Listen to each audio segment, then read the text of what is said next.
Hello, can you hear me? Hey, what's up, Hala? Hi. I was talking to T and I was trying to log in on my laptop, but I need a Zoom ID for that, apparently. I should be able to just set an account for it really easily. No. It's a free thing.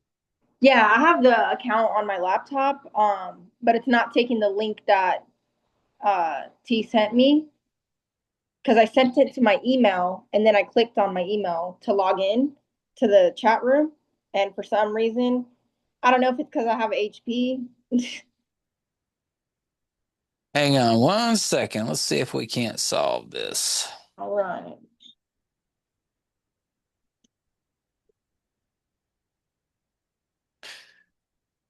All right, what's your email address? It's first name Hala, Uh-huh. last name Bicknell Bicknell Yep. 08 at gmail.com. Were you born in '08? I was not. The number eight is just a good number to me. That is a good number. Yep. All right. Let's check here. All right, I just sent you the link. Let's give that a shot and see if it does us any good. All right. Standing by.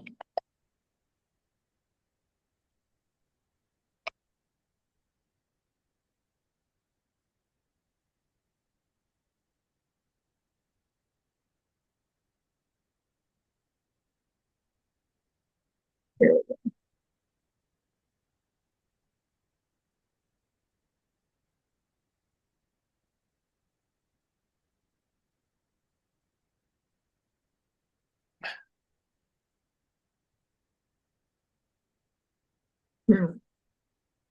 I think it's because I'm trying to launch it from like directly from my email. So I'll try to like copy and paste maybe Hmm, because it's doing the same exact thing again. is it? Let Do me you have copy. do you have wonder what happens if you go to zoom.com, pull up the web page, and then try to enter from there. I was also gonna try that. Let me see.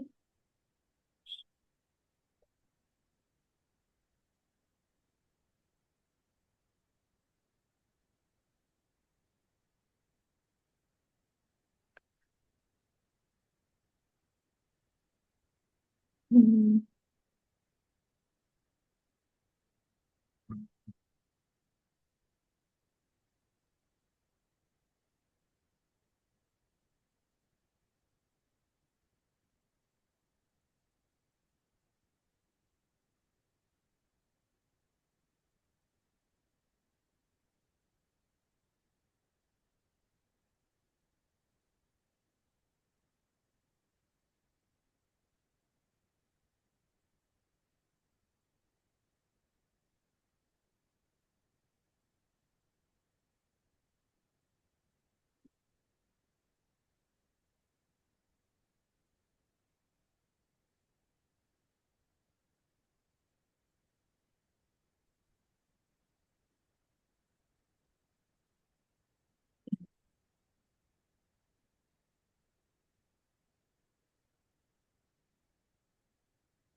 What in the world?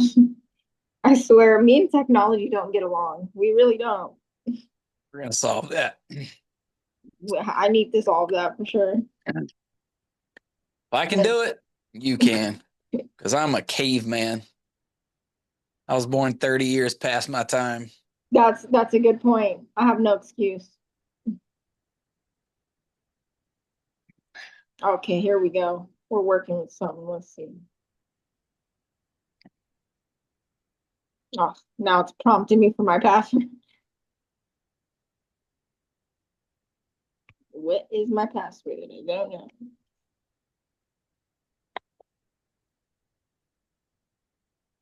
And when I set up these meetings, it gives me an option. Option one is it requires either people go to a waiting room or have to give you a password each time to log into my Zoom room. And then it gives it like a weird like URL or whatever for the Zoom room, like Yeah. a unique code for every meeting. It's weird. And it like invites you in as a guest without a Zoom profile. Or I can just have the very simple form you automatically enter, no password needed, but you just have to have a free Zoom account. So I'm like, well, we're going to be doing this more than once. So let's just do the free Zoom account. Yeah, because I'm used to getting like the passwords and typing it in, and then I can log on to like from any device, no problem. But for some reason on my laptop, I just can't get into the Zoom chats. I don't know why. Okay, let me try a different way. Do you have a meeting ID? No, you don't, right? Yeah. Okay, I'll take that. Okay, let's see here. That'll work for sure.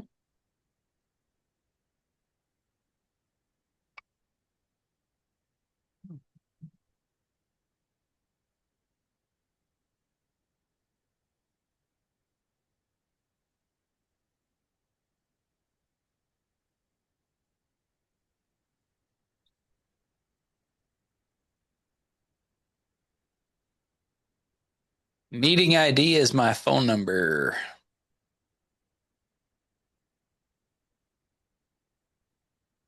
And I just put it in the chat 619-993-8144. 619-993-8144. 144. It might require spaces between the 3, 3, and 4, but Okay, I'm getting in now. yeah. Yeah. Okay, I'm gonna get off my phone. Okay.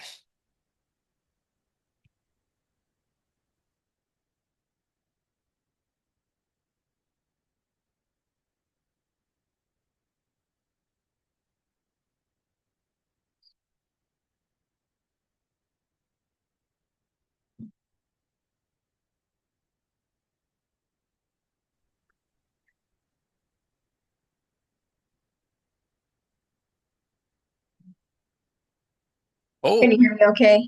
yeah, we got audio and video. All right, now we're cooking. Cooking with hot grease. That's it. Love it. All right. Well, welcome to the show.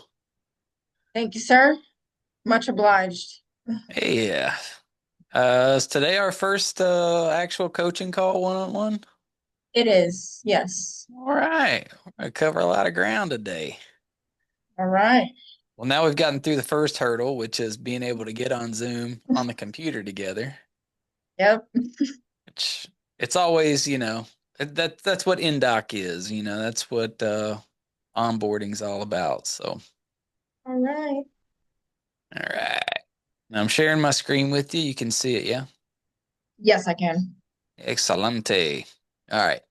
What you're looking at is your very own business goal plotter tracker. This is our weekly coaching tool that we're going to go over together so that we can identify what steps you need to take to build your business and then set goals each week and then execute on those goals. So, say for instance, today we're going to talk about what's each one of these categories over here, B11 through B17. And then we're going to set out steps for you to take between now and when we talk again next week. All And right. then this is yours. It's a working copy. You familiar with that term? Yes. Good. So you're going to come in and update this thing on a regular basis on your own throughout the week. And this is how you're going to make sure you're staying true to what you set out to do. And then when we get together again next week on Wednesday, Thursday, Monday, whatever day we decide, we're going to go through, see how you did, figure out what went right, what went wrong, and then make adjustments so that we're starting to put the bullets on the target. Sounds good. I'm going to go ahead right now and share this to you. And there we are. Email address already pops up.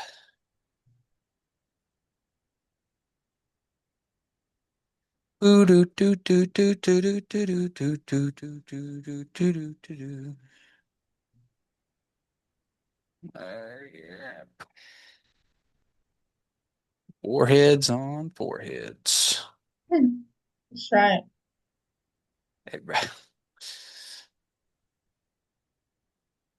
All right. Share anyway.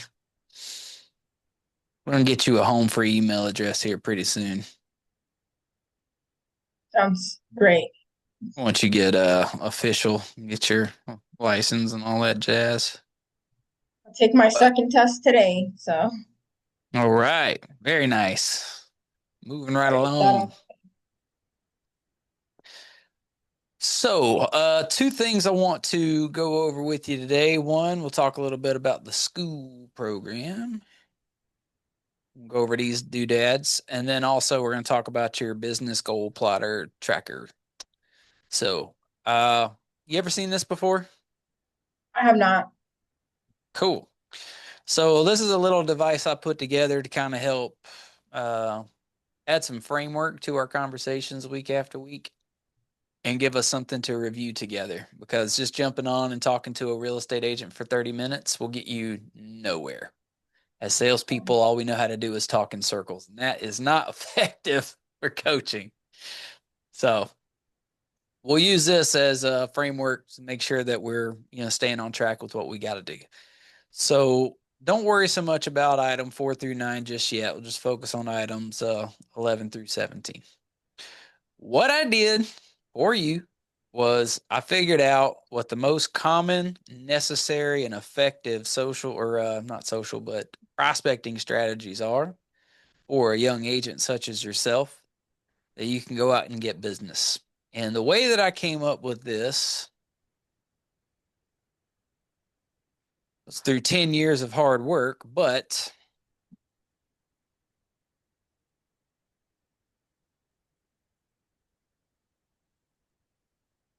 it's down here in the biz development. Where to build your business, the scattergram.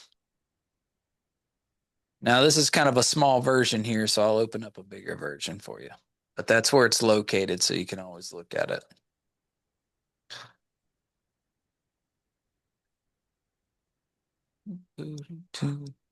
All right. That's a little easier to see, yeah. Yes, I can see it. Great. So we were having a conversation a long time ago, and we really wanted to just lay out and kind of illustrate where people were going to get the most bang for their buck regarding their time and their money in real estate. The reason that this came about is because myself, along with a lot of other people, got into the industry and we started asking people, okay, well, now that I'm an agent, like, what should I do to get business? And you talk to one person and they're like, oh, you should send out mailers. That's where the money is. And you talk to somebody else and they're like, oh, you should go door knock. That's where the money is. And other people are like, oh, you should go get these leads. They're really great. That's where the money is. And we would try those things and they wouldn't work and we'd feel like failures. And then, a lot of people just wash out of the industry. The fact of the Mhm. matter is, the advice that those people gave us wasn't right or wrong. It was good information for a specific person at a specific point in their career. And it might not have been us, and it might not have been us at that time. So it begs the question like, well, what is the right advice for the right person, us in particular? And, in order to answer that, like, well, we need to figure out what's good advice for what kind of people at what point in their industry, in their career. So we put this together. Top left is where you want to be. This is the least amount of time invested and the greatest amount of leads generated. That's where we want to be. Top left is where it's at. Bottom right, this is where you're sucking. You're spending a lot of time and getting nothing out of it. We said, well, time's one factor. The other factor is money, right? Well, if you don't have tons of money to build up your business, you can buy business, right? But you want to make sure you're spending a little and making a lot, right? Correct. Otherwise, you're not in business, you're in bankruptcy. So the same thing applies here. If you're going to spend a little bit of money, you want to put a little money in and get a lot out. So top left is where you want to be, bottom right is where you want to avoid. But you'd say, well, like, okay, well, what are some of these things? And we look at, like, say, number 18, for example, TV ads. TV ads cost a lot of money, right? And they don't exactly generate a ton of leads for you. It's not like, people are just blowing your phone up because they saw a TV ad. You know what I mean? You'd have to run those for a very long time just to even get anywhere. You'd spend tens of thousands of dollars before you got one phone call. Radio ads, same thing, 14. Bus benches, those little grocery store freaking shopping cart ads. You ever want to call somebody a real estate agent because you saw their face on a shopping cart? Definitely not. Definitely not, right? So you're like, why the hell would anybody ever do that? Well, two reasons. One, either they're not very, they've never seen the scattergram before, they don't know any better. It's possible.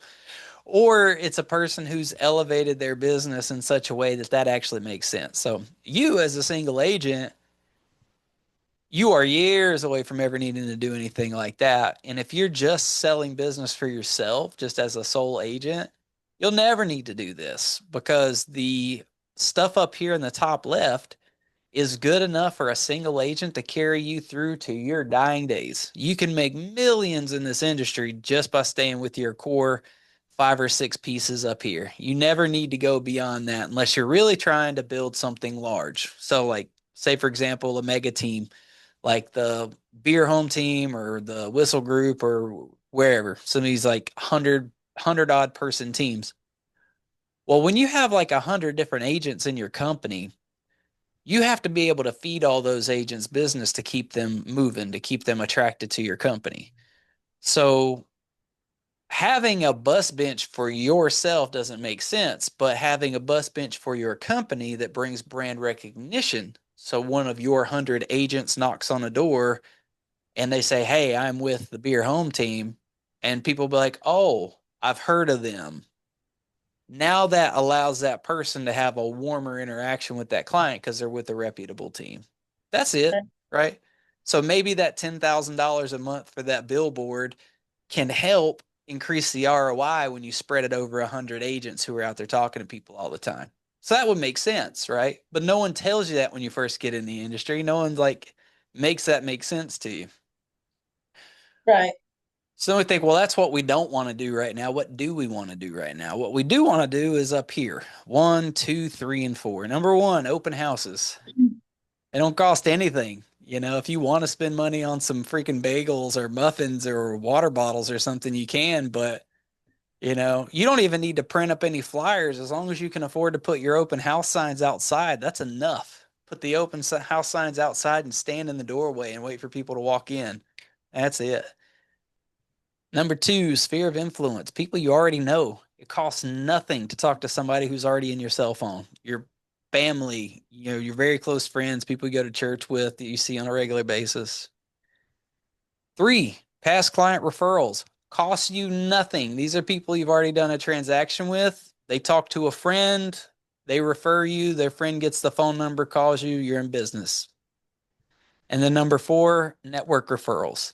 People you know through the military, through clubs that you're in, through, you know, groups that you're with. Like if you regularly go to volunteer at a animal shelter or something, that doesn't cost you anything. That's just places where you meet people, right? We got number 10 in here as well, door knocking. People think you have to print up a bunch of flyers and stuff to door knock. You don't. You can walk around with a blank sheet of paper in your hand or no sheet of paper in your hand. 'Cause all it is just knocking on the door and talking to somebody, right? Doesn't really Right. cost you anything. Costs you time, but not really money. Number 16, for sale by owner calls. These don't really cost you a whole lot. You might have to spend a little bit of money for a for sale by owner list or a service that gives you fresh leads, but they're not really that expensive. I mean, for tens to hundreds of dollars, you can have, you know, lists and lists of names. It's not that expensive.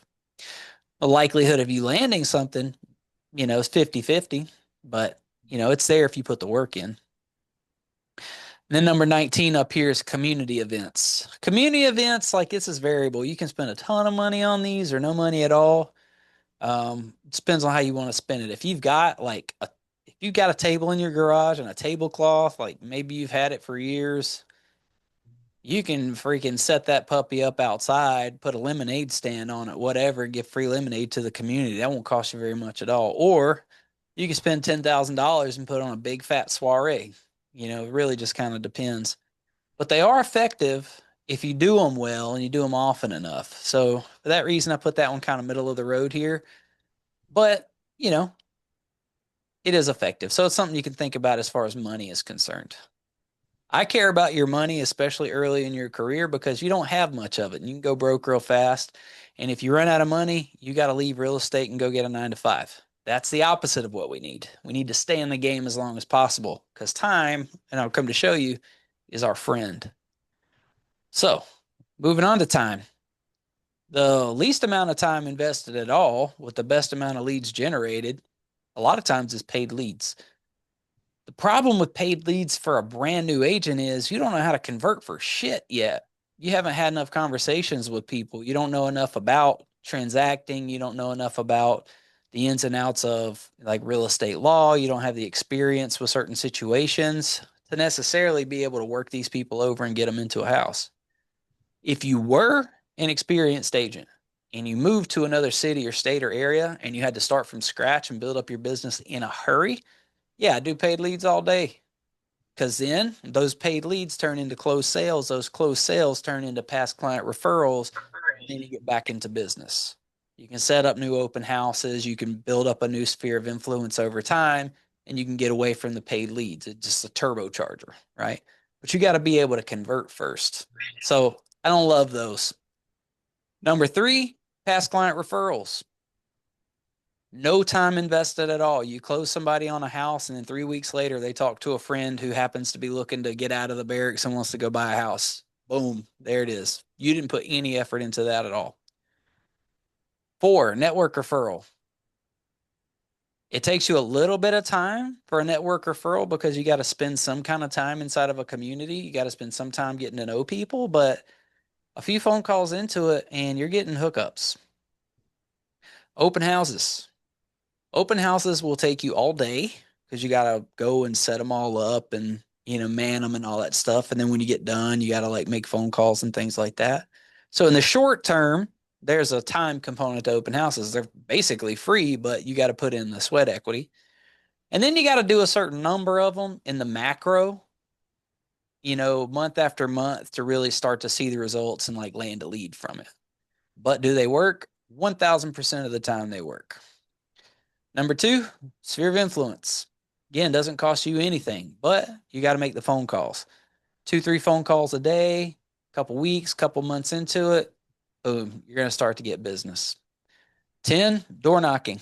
You're starting to see the same trend, right? 1, 2, 3, 4, 10. Mm-hmm. Door knocking just takes time. You might be able to go out and like knock around a listing, like an open house that you're doing, hit 10, 15 doors and land somebody who wants to set a listing appointment. Possible. Not entirely likely, but possible. Most likely, you'll do a geo farm and you'll set up shop and you'll go knock doors for 3, 4, 5, 6 months. And then suddenly, like after 6 months, somebody wants to do business and they give you a call. Doesn't cost you any money, but you got to put in the effort and stick with it. 19, community events. Same thing. They usually take time. You could set one up and land somebody day one, or it could be a couple of months of doing these things before you get somebody that comes along. You don't know. And it's a setup thing too, because you got to plan it all out, execute it, stay there throughout the duration of the event, then follow people afterwards. And then the last one in the quadrants, number 16, FISBO calls. You could call somebody right away with the FISBO and land it, but most likely it's going to take you a couple of attempts before you get somebody to, entertain having you over. So that's it. And the reason that I set up this business tracker the way I did was based off of all that information. So we put those things over here in this category. This is what I want you to do. We're not going to worry about lead systems right now because you're just getting started brand new. GeoFarm. GeoFarm is where you decide on an area, 50 to 100 units that you like, in some given area. Some people think, oh, I want to set up a geo farm and go knock 300 doors this weekend. You'll never do it. You'll never, ever do it. But if you have like 50 doors, you can manage 50 doors. And I'd rather you manage 50 doors with really good consistency and control than trying to bite off 300 doors and only getting to 50 of them. Because then it's going to defeat you and it's not really going to help your brand look good if you just hit once and disappear. Are you familiar with what a geo farm is? Yes, it's like it's pretty much to me like targeting a specific demographic area that you feel as though you would do well in communicating. Exactly. What I like about geofarming is it's an opportunity for listings. Because, like you said, you're targeting a specific area. When you say specific area, you're talking about homes, the houses. So everything that's in common is the home itself, right? The neighborhood. You're going to have all walks of life, the people that live there. You're going to have rich, poor, young, old, all different colors, all different religions, and that sort of thing. But what they do have in common is you know exactly where their address is. So those people already live there. You're going to be helping them move out of there, right? That's, you know, end of story. As somebody who's just getting started in real estate, the high mark, the goal for all of us is we want to ultimately get to listings because listings pay more for what time you put into them, but they're more of an expert level move because you need to have good skills to be able to get a listing. Someone's got to trust you with their money. As a buyer's agent, the buyer just trusts you, to open a door. They don't actually pay you out of their own pocket. So they're a little less, discriminating. But a listing agent is somebody who's directly asking the seller for money. So they're going to want to make sure you're worth the money. You know, getting started early to set yourself up to be a listing agent is a good thing to do. And it will break up the monotony of dealing with buyers all the time. Sure. What we're going to do is we're going to figure out where you want to set up a geo farm, and then we're going to target a certain number of doors, and we're going to build up a certain process for that. Now, I want you to cast your eyes down here a little bit. This little block directly correlates to the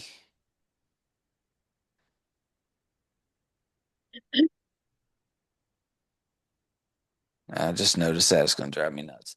It correlates directly to the geo farm. So, with a geo farm, what you're going to do is pick an area and then decide how you're going to break that area up. And then you're going to attempt to knock all the doors in that area over some given period of time. So you might be ambitious and say, I'm going to knock all 50 doors in 1 week. That way, like I just get them all out of the way, and then I got the remaining 3 weeks to maybe catch up. And then I'm going to do that every other month or every month or whatever. Or you might take it a little bit slower and say, hey, my neighbors are like super private people. I don't want to beat them up too much. So I might just try to get through everybody in a month and then wait and do them quarterly or semi-annually. Like however you want to break it up, it's completely up to you. But we're going to figure that out and set it in stone. And so the next question is like, well, what do I say to them? When I knock on the door, like, I don't know. Hey, you want to buy a house, sell a house? It's not going to get you very far. Maybe it does, maybe it doesn't. So what I did was I just broke out 8 really easy. You don't even have to think about it. Like if you can't come up with nothing else, these will work. Things to say or approaches when you get to the door. Number one, the easiest one in the world, get to know me. You just print out your biography and a headshot on a sheet of paper and you go knock on the doors. And when they open the door, you reach over with the sheet of paper, you slip it in, their eyes go down to the sheet of paper. And while they're looking at that sheet of paper, you got them for about 3 whole seconds to get your speech out. That's it, because they're going to reach for that sheet of paper out of just curiosity and intrigue. And while they're doing that, you say, I'm Hala Bicknell. I'm a real estate agent in your area, and I just wanted to stop by and introduce myself. And they're going to hear that while looking at the paper. And then you say, how long have you lived in the area? And that's the start in for your script. Generally, everybody's going to answer that question. They're not going to shut the door in your face. Most people are pretty like literal, and they'll say, oh, we moved in a year ago. We've been here a year, been here since 1992. Or they're going to open up the door and be like, we've been here since before, blah, blah, blah, blah, blah. And then next thing you know, you got yourself a like nice, wholesome conversation. And then you can spiral that any way you want to. Oh, very cool. So you're one of the founding members of the community. Congratulations. You're a plank holder. That's awesome. Did you get like, they give you a welcome basket when you moved to the neighborhood, or did they have welcoming committees back then? Or what was it that brought you to the community? What do you love about this place? How come you never moved? What would make you want to move? How many people have moved since you've been here? got kids? Did they grow up and move away? Like all these different things to get them thinking of people coming and going. And the reason that we want to do that is if there is a future where they see themselves leaving, you want to be the person to assist them with that process. If they know other people in the community that have just moved in or getting ready to move out, you want the referral so you can go find those people and talk to them and catch them coming and going. So the lead in, how long have you lived here? It's an easy question that takes you everywhere that you want to go. And I'll give you a clue. Every single time you knock on the door and open up a conversation with people, it's the same lead in pretty much every time. So the second thing you can do is print out 5 things that sellers need to know to get their house ready for the market. And again, you knock on the door, you reach the little sheet of paper out there, they reach for it, and you just say, "Hey, I'm Hala Bicknell. I live in the neighborhood. I wanted to introduce myself." If you didn't have that opportunity the first time they came around, or we've spoken before, but I'm back and I wanted to bring you some information, however you want to do it. The 5 things for sellers is good because if they have any interest in actually listing their house and moving out, like you've given them something of value to elevate that. So it might encourage a conversation and it might encourage some questions on their half. They look at it like, "What do you mean I got to pack all my stuff up?" "I'm glad you asked." Next thing you know, you're in a conversation. 5 things to be a buyer. Maybe the people that are thinking of moving out haven't really considered what it's like to buy another place when they do move. So it might be of value to them to fast forward and think, "Oh, what's it going to look like when I go buy the next place I'm going to move to when I get out of here?" Or if they're renters and they're thinking about buying a place. In fact, Lee went and door knocked an apartment complex near her the other day. It was chock full of military renters who, were interested in buying a house, and no one ever thought to go do that. Right. Yeah, because they were just in apartments. Mm-hmm. Market updates are really easy to put together. You can go on Google for like 2 minutes and print out something that gives you an update on the market. And that could be like how many homes have sold in the neighborhood. It could be like what the interest rates are right now, like any upcoming trends, Fed movement, the economy. There's all kinds of stuff you can put in there.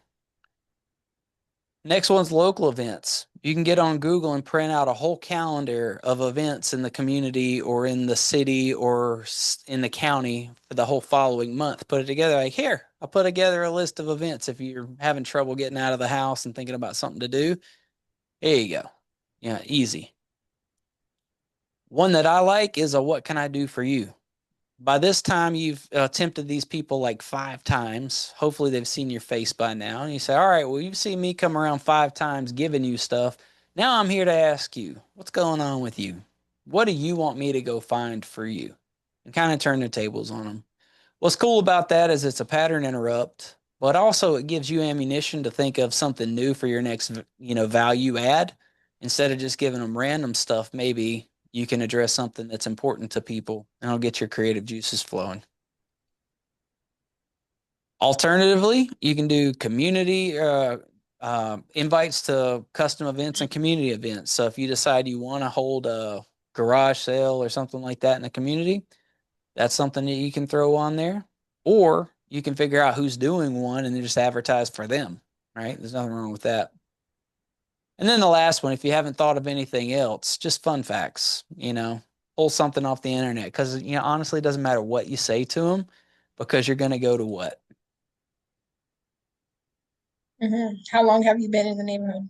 Yep. You can walk up and just recite the alphabet as soon as they open the door and they're like, "Huh?" And then you go, "How long have you lived in the neighborhood?" So it doesn't really matter. It's just a song and dance until you can open up with that lead line. That makes sense. Makes sense. All right. So that being said, where would you like to set up a geo farm? Honestly, I mean, barracks. At the barracks. Hmm. Yeah, because a lot of them are either gonna pick up sergeant. So when they pick up sergeant, they rate single sergeant BAH. So then they can move out. Or if they're from California, eventually they're gonna have to make that decision to, purchase a home, maybe. So I don't know if that's a far off idea or not, but that's the first thing that came to my head. You know what? It's creative, it's different, and I love it. All If right. you're in a situation where you can go do that and door knock the bricks and not get booted out by, the powers that be, let's send it. I mean, I could just put my uniform on because I got a couple rockers. I mean, they're not gonna slam the door in my face, so Yeah, I like that. So, you know, all right, so well, let's spell out the barracks. What is the optimum time and how many doors do you think well, first of all, what base is this? Pendleton? yes. Okay, so we got Pendleton. And then what time of day and what days do you think will be most effective? Honestly, Monday through, I mean, 7 days a week, honestly. I mean, I don't see They're why always not. there. Yeah. And honestly, whatever time I wake up. Okay. Well, we'll start to figure out when people are going to actually be at those doors because, you want to hit people when they're at home. Oh yeah. I mean, you hear them. That's how I know. Or at the gym. There we go. Okay. So that being said, if you're going to target that, these are people who don't live there. So what you're doing is you're actually looking for buyers. So this is more of the apartment strategy. So, 5 things to be a buyer. And you could do one that's like VA loan,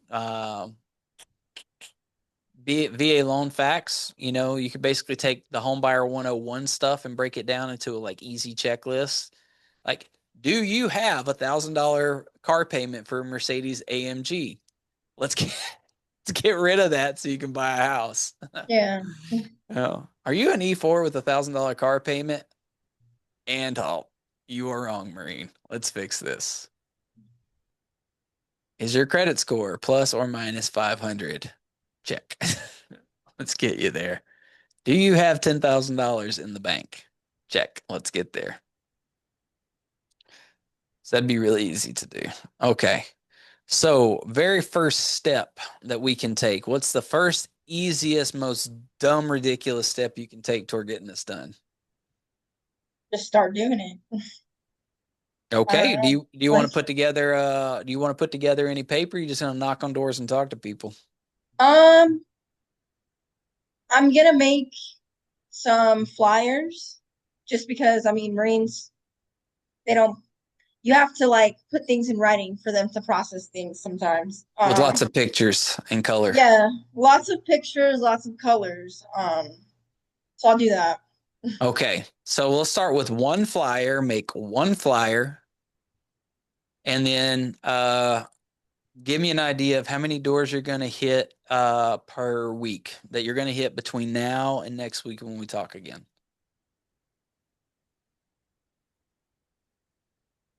I'm gonna be realistic and say about 30.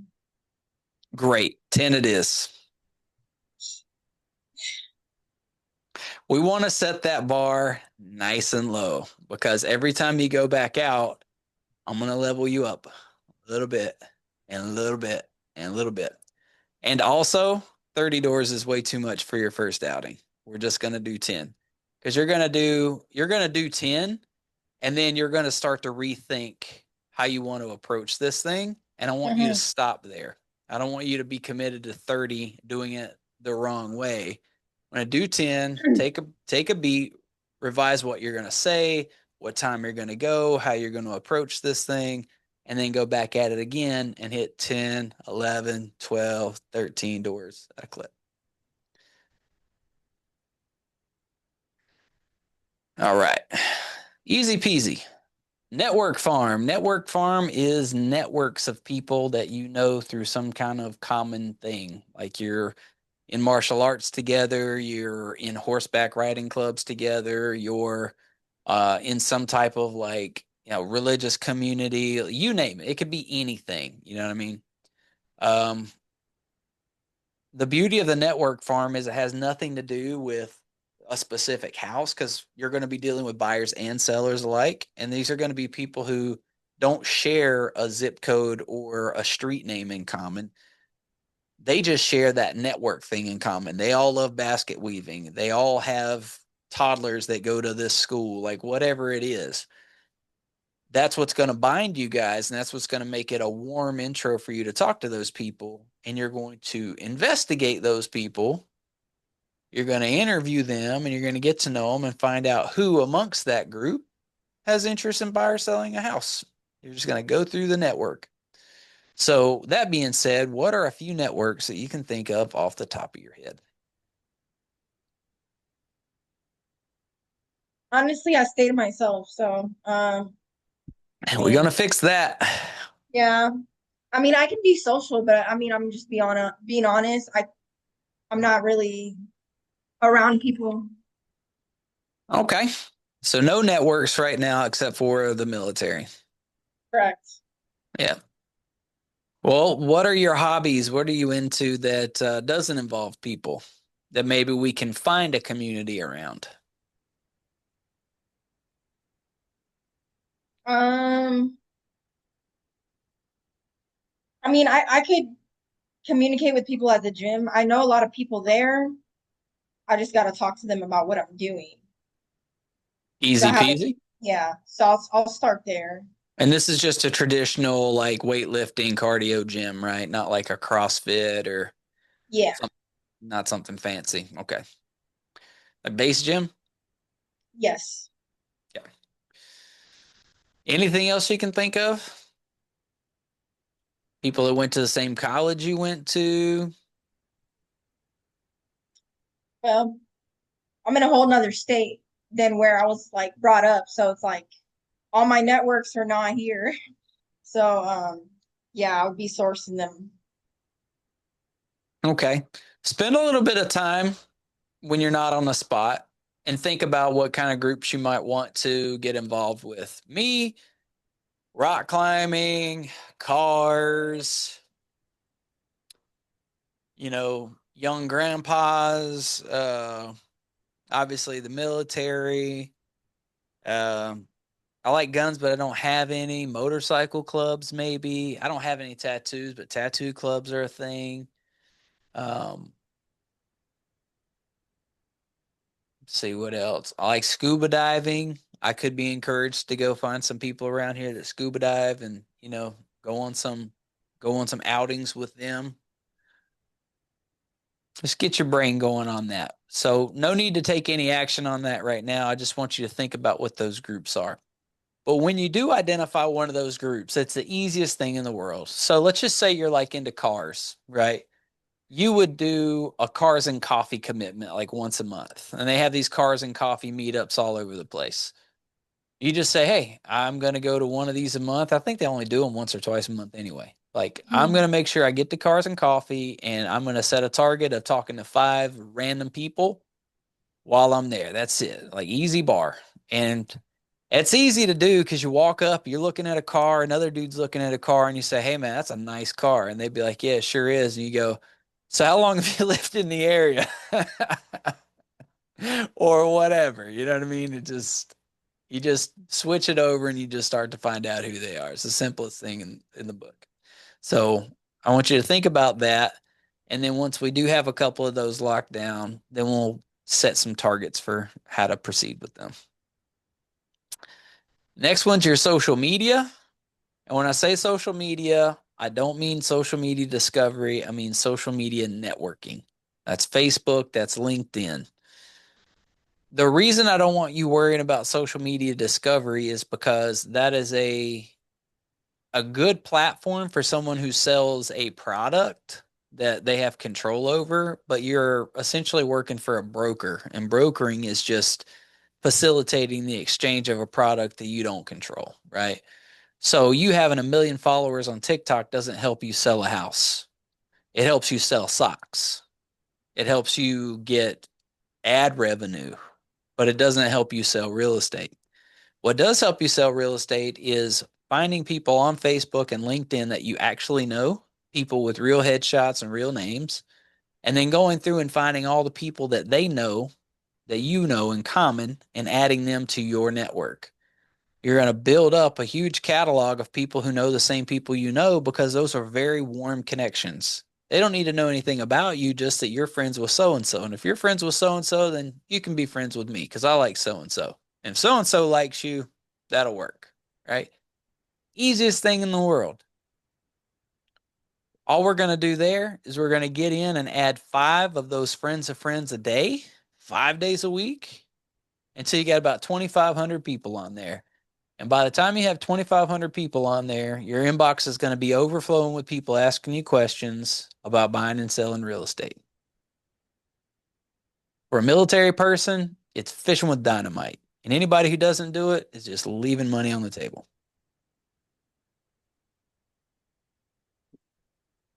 One of the modules that we have for this actually spells this out for you. So we've got public display of agency.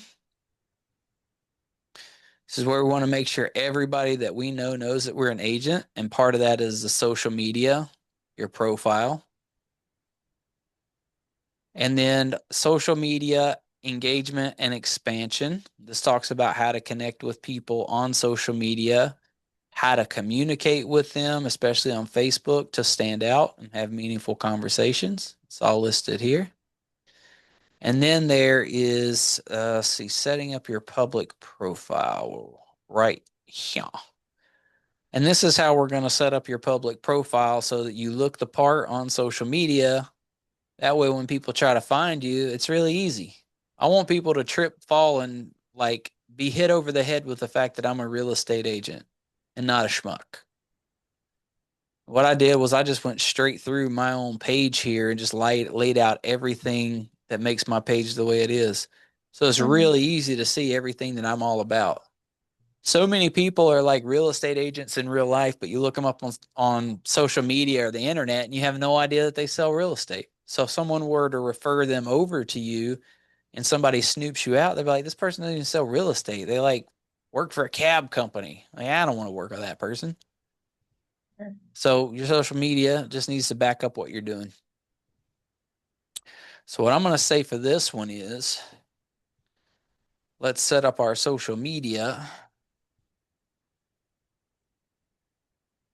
according to school.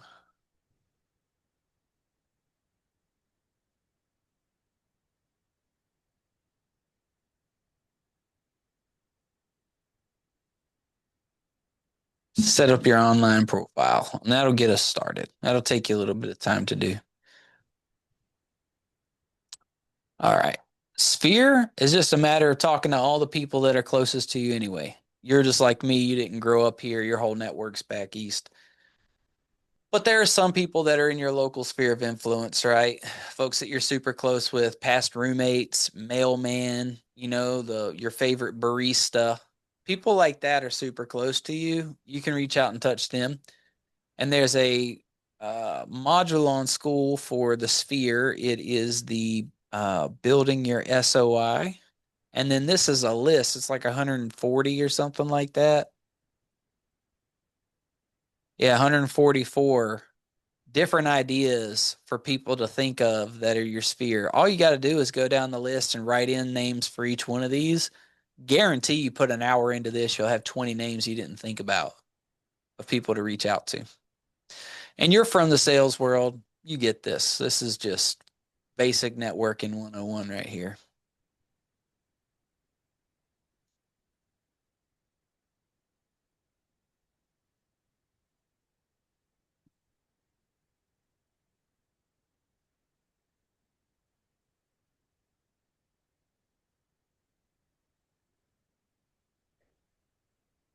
All right. Now, the other part of the sphere is the ABC strategy and downloading all your contacts. Have you seen or have we talked about my contacts backup yet? No. Cool. So, under school, downloading your contacts, what you're going to do is you can actually download a copy of this spreadsheet right here. And this just puts everybody's information in the proper format for you. So save this, and we're gonna fill this in. Then you're gonna go to My Contacts Backup. You got iPhone, right? Yes. All right, you'll open this up on your phone and download it. And My Contacts Backup is free. And all you got to do is go in here, put it on your phone, download it, hit the backup button. And when you go, you're going to go into settings and change it to a CSV file for the instead of a contact card format. And then you hit the backup and then email it to yourself. And it'll email you a spreadsheet of all the contacts that are in your phone. What you're going to do is you're just going to take them and then rearrange them to this format right here. Really easy. And this tells you last name, first name, then their email, phone number, address, social media, how you know them, when the last time you talked to them, and then if they're an A for ambassador, B for a basic friend, and C for I haven't contacted them yet. I need to see what they're all about. Which brings me over to this one, which is grooming your SOI. So when you contact those people, a lot of them haven't heard from you in a while. They probably, some of them won't even remember who you are. Maybe they were just, you were in the same duty section, or, you had to run formation or something and you got their phone number. You don't even remember where. That's cool because that's basically a brand new person. That's prospecting. If you talk to that person, you're like, hey, this is Hala or this is Sergeant Bicknell or whatever. And they're like, oh, yeah. Oh, that's awesome. What are you doing? Like, I'm in real estate. I'm calling to let you know that I sell real estate. So if you got somebody who needs help, I'm your guy. And they're like, oh, bet. I got 3 people right now I want to send your way. That person is gold class. That's your ambassador. We want to take good care of them because they're your hub. They're going to refer you a lot of business. So you'll go over to your database and you'll put that there in A. If they're like, oh, well, I don't know anybody, and I don't want to do anything, but if somebody asks me, I'll give them your name. Cool. They're not going out of their way for you at all. But they're still friendly to you and you can call them a couple times a year, no problem. That's going to be your B. That's just your basic contact, your basic buddies, right? So you're going to put a B next to them over here. And then the people that you can't get a hold of, you try, but they didn't answer or whatever. They're just going to be a C. And then you're going to get some people on the phone that you might have even thought you were cool with, and they turn out to be total dicks, right? And they're Hmm. like, they don't want to I've help seen you. that. I've Yeah. seen that. Ooh, it you're was.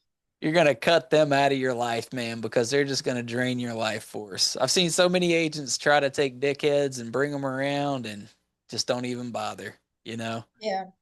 Yeah. D for delete, D for dickhead, D for drains your energy. They got Yeah. to go. D for doors over there. Don't let it hit Mm, you with a good Lord split you. All right, and mm, just delete them from your database. Now, what'll happen is you're going to go through and you're going to try to attempt. You're going to get like 300 people in your download. You're going to reach out to most of them. You'll get like 150 of them will talk to you. Then you'll give it like a week or two. You'll try again, and then another 25 or 30 will get back at you.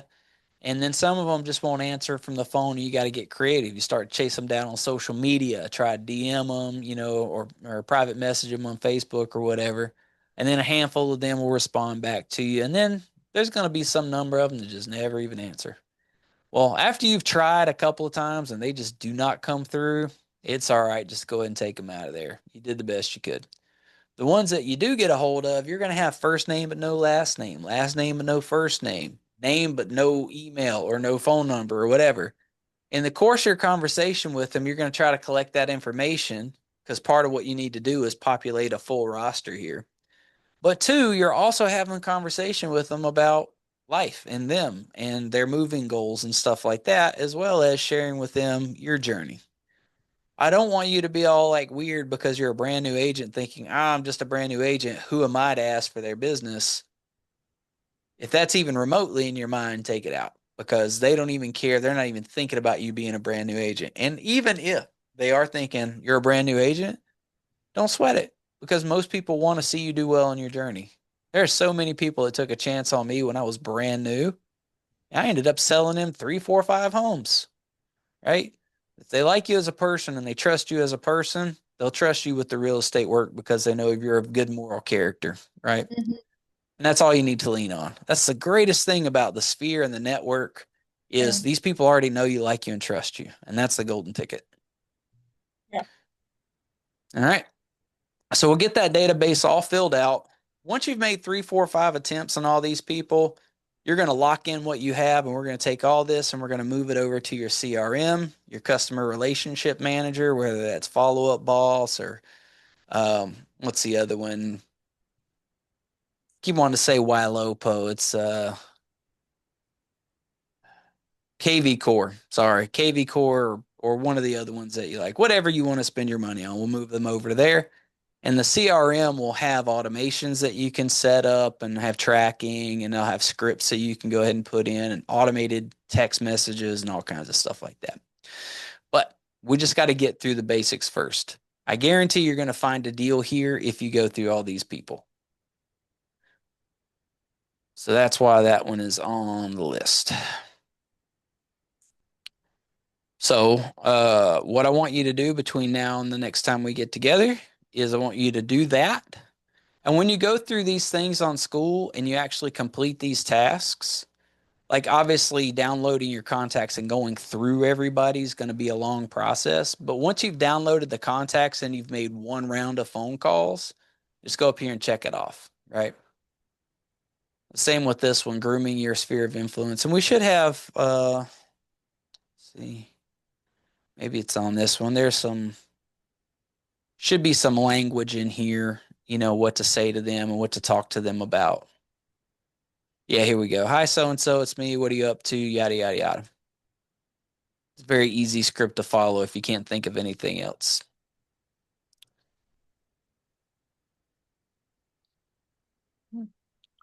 And then open houses. Open houses, man, that's just your place of work. It's the easiest, oldest, most tried and true way to get business. Stand there, you put your signs up in the yard, people come into your honey trap, and then they got to talk to you.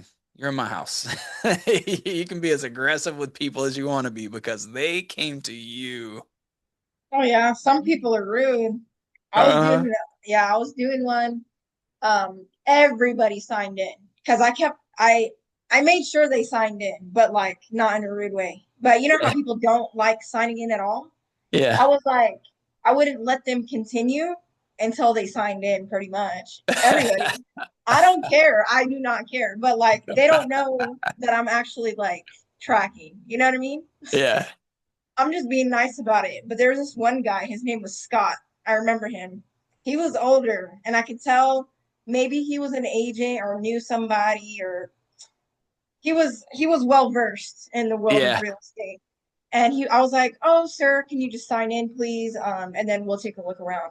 He was like, "No, no, I'm not signing." And I was like, "Just a quick signature on the login book right there is fine." He was like, "No, I'm not signing." And I was like, "Sounds good." I didn't even. I was like so stunned. I didn't even know what to say. I was like, Good on you for holding your ground because most "Yeah, agents don't even bother asking. yeah." If I would have kept pushing that one, I think I would have got swung on. But I come around the corner and I see you got this dude in a triangle choke. Like, what happened here? I told him to sign in. seriously, oh man. Bet you want to sign in now, don't you, Scott? Too late. Mhm. Sign in or tap out. Yep, I remember his Uh, face too. No, I'm just kidding. yeah, I remember you, Scott. If I see you at another open house, I'm shutting the door on you. Yep. Yeah, it is not. It's not public property, and they don't have Cameras in unequivocal most of them. right to No, I'm just enter. kidding. So you could be like, well, you're not welcome to come into the house. The seller doesn't want anybody in here if they can't account for who they are. So good day. Very Yeah, true. it Very is. true. If you want to go there, but for the most part, like, especially if they've been to, a couple open houses, they know that it's not like a law. They know they don't have to if they want to be, rude about it. Like, all right. And sometimes, like, if they refuse to sign, I'll just be like, all right, well, I'm just going to write your name down so that I can account for, however many people came through. I just need to let the sellers know, like, accurately how many people stopped by to see the house. And I like to capture feedback, of what people thought about the house afterwards. I'm just trying to do my job. And You look, you look him up on LinkedIn and somehow find him and contact him. Hey, just wanted to reach out and see. hey, buddy, what did you think about 123 Main Street? Right? Yeah. So I got a whole module on this that you're eventually going to go through. I think you're going to like, but I believe we're up here in open houses, open houses. Oh, here we go. Open houses end to end in prospecting. This one's really good. I got a whole video and a slide deck on it. And a big part of what we talk about in open houses is the different methods of connecting with people. So there's a whole menu here, right? Depending on what type of agent you are, maybe being a good gate guard like you are and making sure people sign in is the way to go. That's going to show discipline and composure and strength, and boldness to be able to do your job. And a lot of people, especially if they're looking for listings, want someone who's got fortitude, right? Like, this is a person that's like, they're going to stand up for me and they're going to fight for me. I like that quality. Buyers, maybe not so much. Buyers maybe want somebody who's just going to be like, hey, buddy, buddy, just be like super Yeah, friendly and fun, a dime a you know? dozen. No, I'm just kidding. Yeah. Some people will not sign when they walk through the front door. It doesn't matter what type of person you are, period. They're just not going to do it because they're just there to see the house and they don't want to deal with the riffraff. Me, I never sign in. If I can get away with it, I'm just blowing right by them because just let me see the house first and we'll talk later. I'm not here for an agent. I'm here to see the home. And most of the Hmm. time, I'll be honest with you, this is my personal experience. When I walk into a house, I just want to see the house and I get this annoying fucking gnat following me around, jibber Oh, jabbering at me that's the yeah. whole time. And I'm like, dude, A, you're not building a relationship with me. And B, I'm also not seeing the house. So we're losing on both ends here. Right. True. So I like to think back on that. When people come to my open house, I greet them at the door. I ask them, what brings you in today? I want to find out what they are. What's their avatar? Are they a buyer, a Right. seller, a neighbor, an investor, an industry professional? And then once I know what they are, I can proceed accordingly.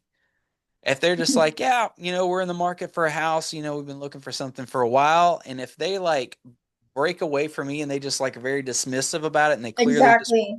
focus on the house, I let them go. Yeah. I'm going to let them get theirs first. I'm going to let them scope out the house. And then as they wrap up their tour, then I'm going to jump back in and say, what do you think about this house? How does it fit what you guys are looking for? How long have you been in the market? Once they've got a full belly, they've taken in the house, they've seen what they wanted to see. A lot of times they're cool chit-chatting with me afterwards. But if I try to stop them before they can even get in the house, I'm just interfering with their plans, and that sucks, and nobody likes that. So I'll catch people on the way out and have really good success getting their contact information at that phase of the journey. But I'm confident enough that I can do that. And if they blow by me and then they also sneak out of the house, well, shit, they weren't going to be a client with me anyway. They weren't going to answer the True. phone when I called. So it's okay. Very And everybody's got different styles. Like Tawanda, she just says, hey, welcome in, and just lets people go. And then catches them like midway through or whatever, and then tries to get them. Mike, Mike Boyd will grab them and he's going to just bring them and he's going to walk them around the house himself and like interview them the whole time he's walking through the house with them. It really works for him. I read the room, depending on who I'm working with, which way I want to go about doing it. Other people are really good about like locking down the contact information and they don't really bother to even talk to the person at the open house. They'll just wait till follow up and they'll spend all their time Monday morning hitting the phones, trying to get people on the phones to set an appointment. And that's how they just want to do business. That's like a high D person. That's not my style at all. But a lot of people just go about it that way, especially if you're just looking for listings. That's an option. Anyways, all that stuff is covered here in this module. So, as far as what we're going to do, we just need to set a target for how many open houses, like say, for example, this weekend we're going to hit and then make sure that we hit those. So, how many do you think you're going to do? Mm, well, I mean, it depends how many, I guess they're gonna push out, but I'll this coming weekend I'll do at least one or two. Is it one or is it two? I mean, it depends if the opportunity presents itself, I'll do two. Well, the thing about goals is we set them regardless of what the opportunities may be. So, what are you going to guarantee that you're going to get done this weekend? I'm gonna go with one. All right, one open house. Beautiful. And if you can get two, you can get two, but you're not going to quit until you at least get one, right? Hmm. Good. And I want to be like, I know you're gonna.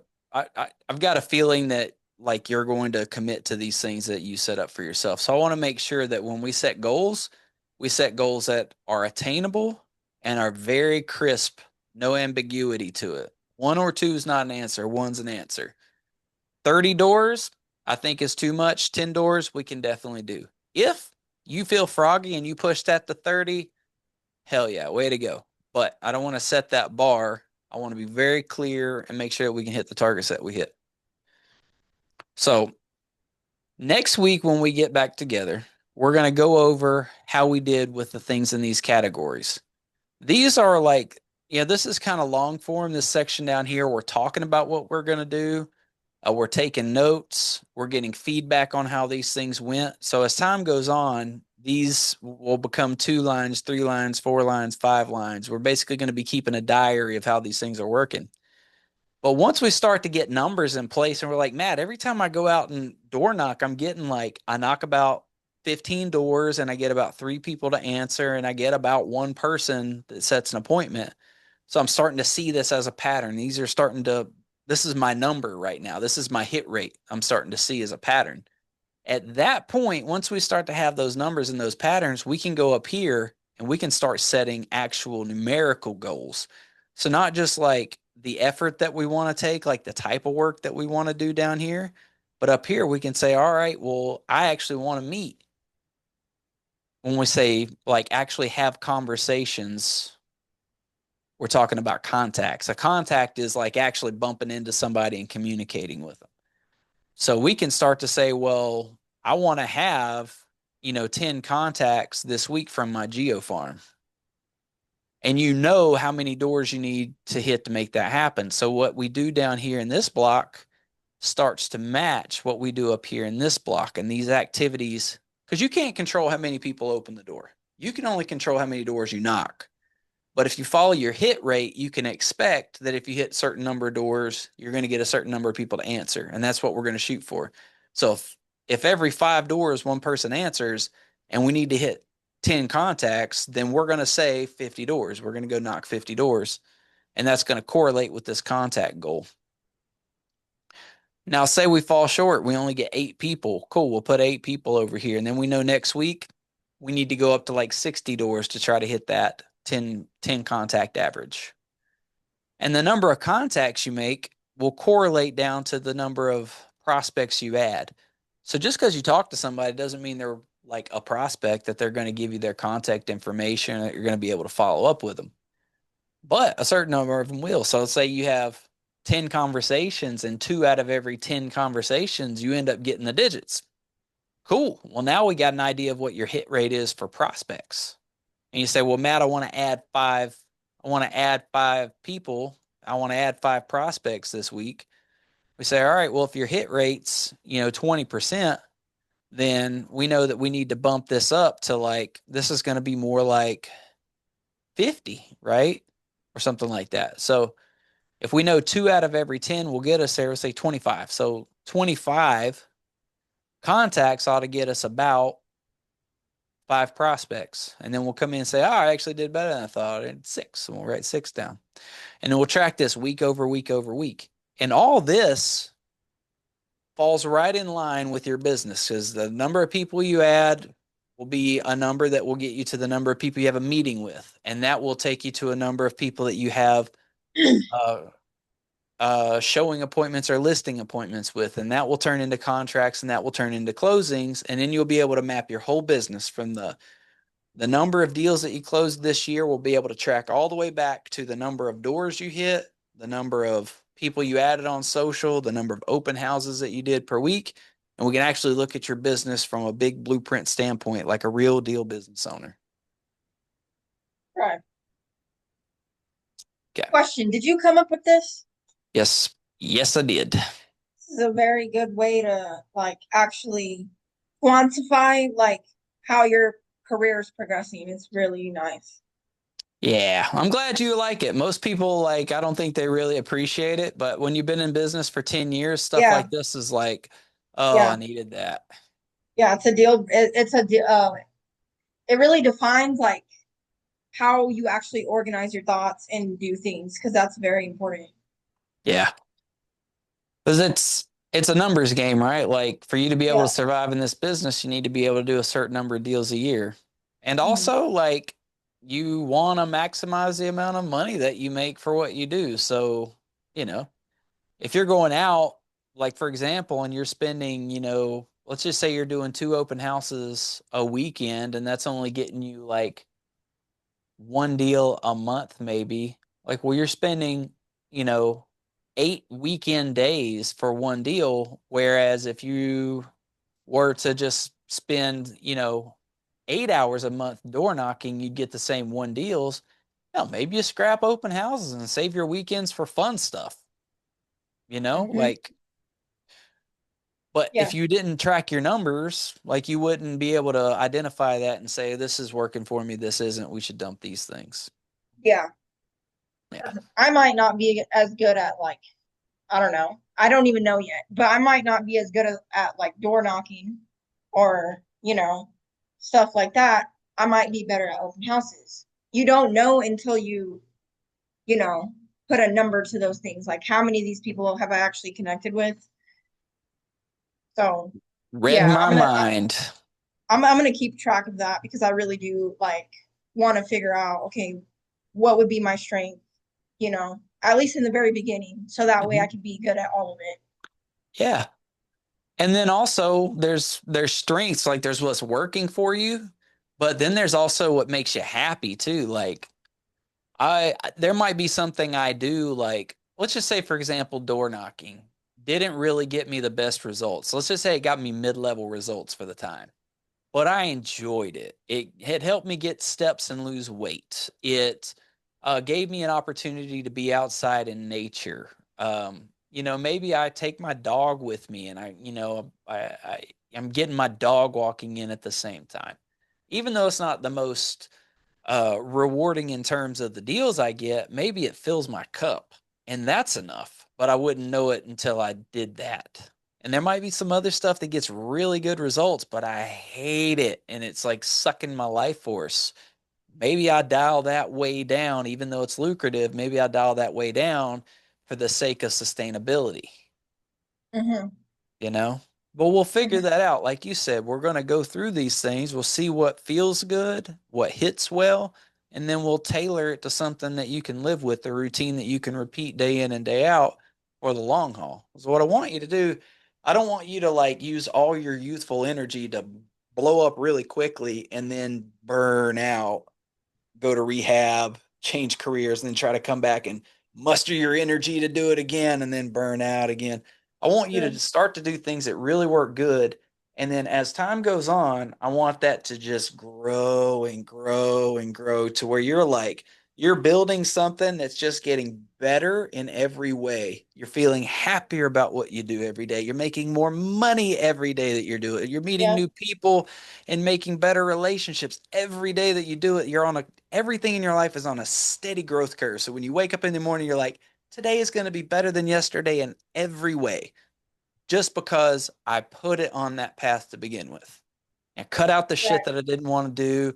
I doubled down on the stuff I did want to do. I sharpened up the things that were working okay. So now they're working great and just blossom and grow and have a wonderful life. Very true. Yeah.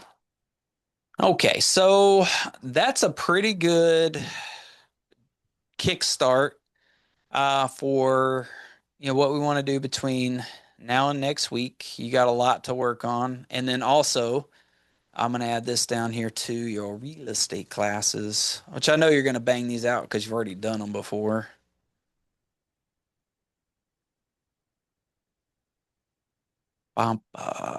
Here and here. And then we're going to say,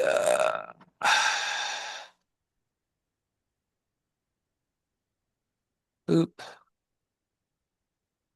And then you're on you finished two of the classes, yeah? Or just one?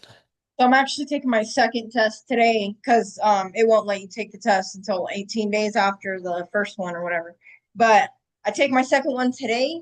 So after today, I'll have one more test for my coursework. And then I could apply for the state exam. Sweet. All right. Something I want to bring to your attention too is I put in this whole other module over here for the onboarding. And this gives you everything you need to do for getting your license. Okay, awesome. Yeah. So just to give you the cliff notes. Once you finish your courses with Allied, all you got to do is download your courses, number one. And it's really easy to do. Then you're going to go here to the DRE's website and you're going to create an e-licensing profile. All right. Super simple.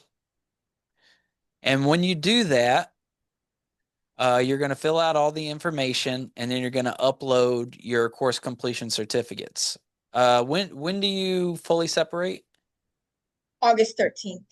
Okay, so you're going to be active duty while you're still doing this stuff. So what I want you to do is once you do get your e-licensing profile set up and you upload your certificates, I want you to call this number here and see about applying and scheduling a sooner appointment than later. Okay, let With me you, copy that. oh, this is in school. This is in your profile. Oh, okay. Well, I was Yeah, gonna so add in my phone right after this, oh, okay. so There we go. so I can call them tomorrow. Yeah. 4542. Got it. Yeah. So do that to try to get them to get you an accelerated appointment scheduled for your exam. What they might have you do is they might have you go here and fill out this 435 form. And this is the same thing you'll fill out on e-licensing if you just do it that way. They might have you fill this out and mail it in, and they'll have you mail it here. Or they might say, just go ahead and apply through e-licensing and then call us back in a week and see if we can push your date up. They'll tell you what to do either way, but you should Okay. be able to get it done faster than that. Now, when you do apply, you're going to apply for exam and license. It's like it's listed here. And it's going to be $305 for the exam and the license.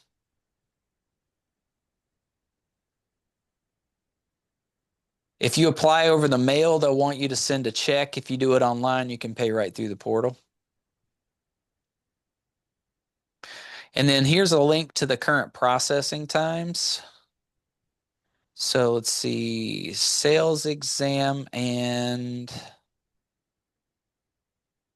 license as of May 27th. So people that applied back in May 4th are finally getting their exam dates scheduled right now. So they're about 23 days, a little over 3 weeks. So you apply now, you'll have to wait 3 weeks just to get an exam date set. And that's not going to be like, oh, tomorrow it's going to happen. They might set it might wait 3 weeks for them to set it 3 weeks from now. Mm. So that's why calling them and getting them to push you up is helpful because then they might look at your application now rather than waiting 3 weeks from now. Well, yeah, I gotta get on that because I may or may not stay out here. So I don't know. The rent prices are crazy. Yeah. Well, in either case, we're going to do the best we can with, what we've got now. And then if you Yeah, decide like you're going to book it later, well, so be it. But we're not going to have you book it later because we flopped it now. yeah. Yeah. When you do fill that out, you're going to, very important, select non-working status because, and that's on that 435 form, it's question number 19. Let's see, where's it at? Right here it says no. Where are you? All right. Working status, you're going to hit no, I do not have a responsible broker. Then you're going to pass and everything. And then afterwards, then we're going to port you over to EXP. It's just a lot easier to do it this way than to have you try to put the broker and stuff. Our broker doesn't like to do it that way. They want you to do it this way. It's easier for their process. So. Okay. Anyways, we'll talk more about that as we get closer, but all that stuff is here. It's listed out for you in black and white, so you can't make any mistakes. The Okay. So onboarding thing, when we get ready to bring you over to EXP, is all right here. And then once you get ready to connect with the MLS and all that stuff, we'll get you connected right here. awesome. Thank you. Yeah. Try to make it like, pretty dummy proof. So, Yeah. No, it's definitely dummy proof for real. yeah. People still screw it up, but like, fewer dummies. We Yeah. minimize the dummy count. I'll take it. All right. Don't need that. Don't need that. Don't need that. Don't need that. And you're already taking your exam. So, yeah. Any saved rounds? Anything you want to go over before we break?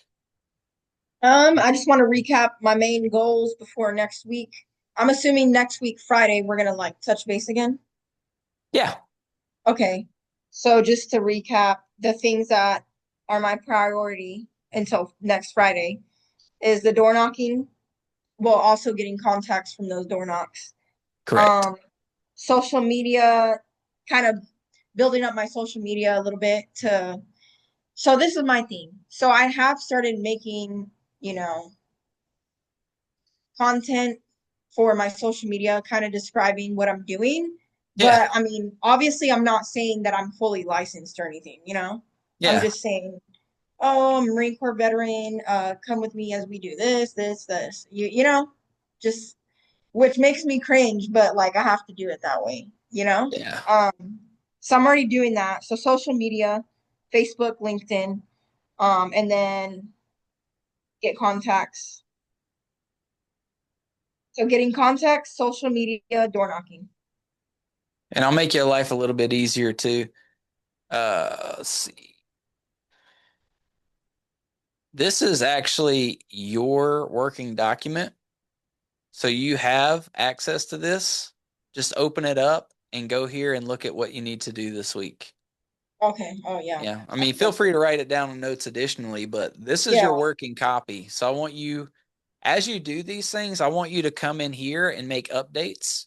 That way, Okay. next No. week when we get together, you can just report to me how these things went, and then we can Okay. have a discussion about it rather than me going in and asking you and you trying to think, well, shit, how did my weekend go? Now Yeah. that 5 days have passed, I don't know how many people I talked to.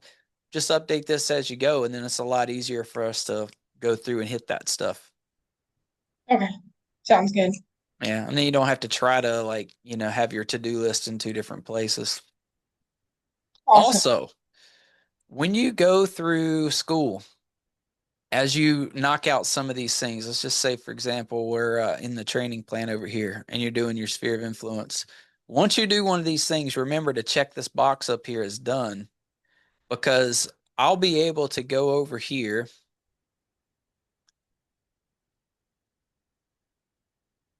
and I can see how much progress you've done on all these things. And what I want to do is I want to track and make sure that you're going through these things that we set out for you as time goes by, just to make sure that you're growing in your apprenticeship and hitting each one of these steps toward your qual. Okay. Sounds good. So let's see. Let me go here. What was I gonna say? Oh, last bit before we go. I'm laying out some things for you to do inside of school now, just because, we're formulating a plan together and what's in school correlates to the plan. But the way that I want you to go through school is this is essentially your five buckets of your business. Prospecting is finding new people. That's 80% of your job, is just bumping into new people. Converting is 10%. That's taking people who you bump into and turning them into buyers or sellers. Most people want to meet a few people and spend 80% of their time trying to convince them to buy or sell. And I don't want you to do that. I want you to spend 80% of your time meeting new people.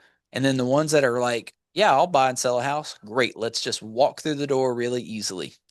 And then the other 10% of your business is transacting, which is once they sign a contract, taking them through escrow, right? Sure. The next two parts of the buckets, business development and personal development. Business development is just being like what we were talking about, knowing your numbers, how many deals you need to make, how many doors you need to knock, what your strategies are. That's also your financial stuff. How much money am I going to spend in my business? Where am I losing money in my business? Should I expand? Should I, lock down on an office rent? Should I hire an assistant? These questions that everybody has to ask so they can scale up their business if they need to scale. And then personal development is the mindset things, the stuff you need to like lock down to get right so you can be a proper sales athlete. It could be stuff like how to manage stress. It could be things like how do I get my mind right so I'm optimistic about taking on this challenge? How do I overcome my fears? Like it could be any number of things to help you operate as the NFL level sales player that you are, so that you go into it with a strong mind and you can overcome obstacles, right? So all that stuff is in here. As you go through it, I don't want you to start with prospecting and go A to Z down prospecting and then go to converting, because these things all work together. So what I want you to do is do a couple of things inside of prospecting. Say do the first three of these and then cruise down to converting. Do the first three of these. Check them out, read them, understand them, put them to use. Transacting, learn the first three modules, and then build them all up from there. So you're going to start with just a couple of modules just as your apprentice level. And then once you get those locked down and you're comfortable with them, go do a couple more modules in each category and move up from apprentice to journeyman. And then once you get like halfway through, you're going to do some more and you're going to get up to like three-quarters of the way through. Now you're becoming like a master, with this stuff. And as you hit that level, you're going to find yourself knee deep in business. You might not ever even get to the end of this, and that's okay, because if you're taking action on those basics all the way up, you're going to find yourself doing transactions and keeping yourself very occupied with business.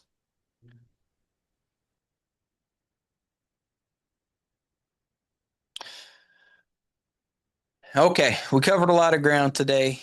Um, let's. I got Tawanda doing scheduling for me because I can't schedule my way out of a wet paper bag. I understand that about me. I ask no forgiveness for it. It is what it is. So just work with her about getting us on the books for Friday, and she'll make it happen, and I'll be here. You're muted, by the way. Can you hear me now? Yeah, I got you. I don't know who muted me. I didn't mute myself. No, well, I It wasn't appreciate you. me. I don't know. Thank you so much. I appreciate it. I'll touch base with Twanda and run her down on this probably tomorrow when she calls me. And I'll let her know to schedule for us All to right. have another one-on-one. Works for me. Awesome. Thank you so much, sir. It's my pleasure. I enjoy these get togethers. You have a good rest of your day, and I'm here if you need anything else. All right. Wow. All right. Hey,